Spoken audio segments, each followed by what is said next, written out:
Welcome to Foundations. I'm Buster Wilson, where we answer some of the big questions of today from the foundation of the Word of God. This episode is sponsored by Happy Holler Farms, where wood gets redeemed and turned into something beautiful. Custom laser engraving, handcrafted pieces for your home or church, made with care, purpose, and a whole lot of heart. Because when the carpenter inspires you to work, you build things that last. It's Happy Holler Farms. Go and check out all the products they have that will make your home and your church more beautiful. Faith, family, and fine craftsmanship. Happy Holler Farms. Find them on Facebook. If you've been around prophecy ever, you've heard a lot about blood moons. In fact, a few years back, we were learning about the tetrad of blood moons. That's when there are 4 blood moons in a row, two each year, 2 one year, 2 the next year. And the added feature is that the blood moons appeared on the eve or the day of a Jewish feast. And it's what made the blood moons very special. A lot of people saw them as signs, and the Bible does talk about them. The Bible speaks a lot about the moon turning to blood. Most of these references have to do with the standard understanding the sky and the stars and how God measures time.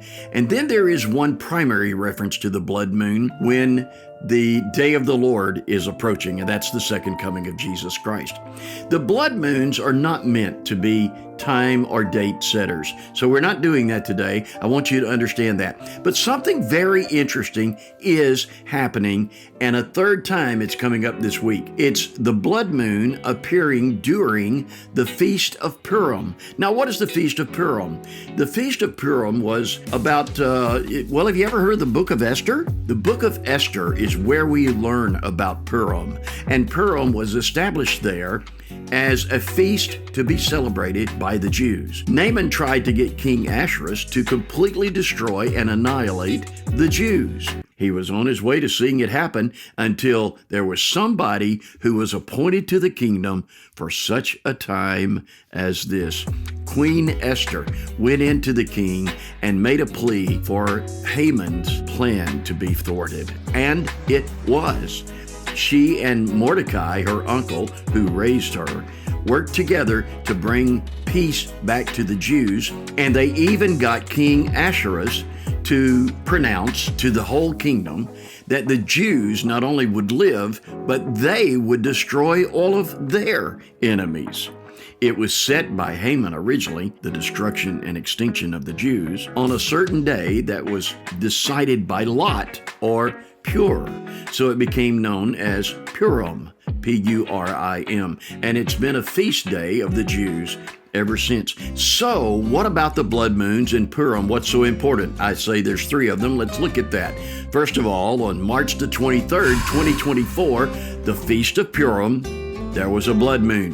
Then the second one was March the 13th on 2025, blood moon during Purim. And then there was a third blood moon in 2025. It happened the week right before Rosh Hashanah. And now this year, we're having another blood moon, Tuesday, March the 3rd, the Feast of Purim. So what we've had over the last 3 years is we've had the Feast of Purim experienced a blood moon on the day of the feast 3 times, 2024, 2025, and again, 2026 this year. When you add in the 4th blood moon of last year, right before Rosh Hashanah, it really makes it very interesting because that makes it a tetrad of 4 blood moons.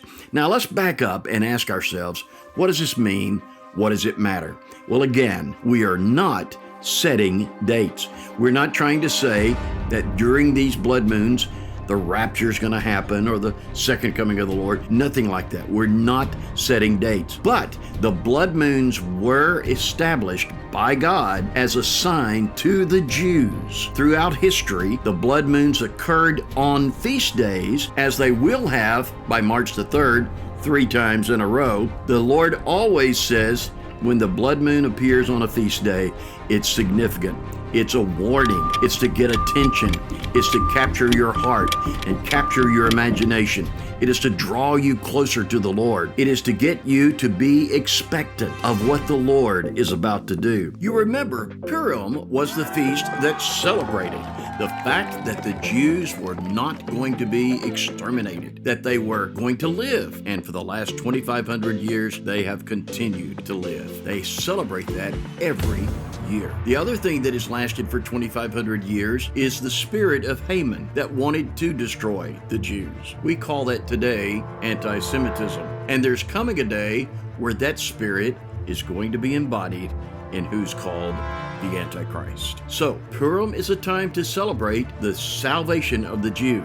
But now, look at what's happening. Persia today is still trying to destroy the Jews, trying to destroy Israel. And Persia today is the nation of Iran. You may remember from my last podcast, I told you how President Trump has installed an armada of American military might in the Middle East. And it's because he is in talks with Iran, trying to get them to make a deal to give up the purifying of plutonium for nuclear use. You remember last summer, the United States in Operation Midnight Hammer tried to destroy all of the nuclear sites in Iran because all the nations of the world agree Iran, or the biblical Persia, simply cannot get a nuclear bomb.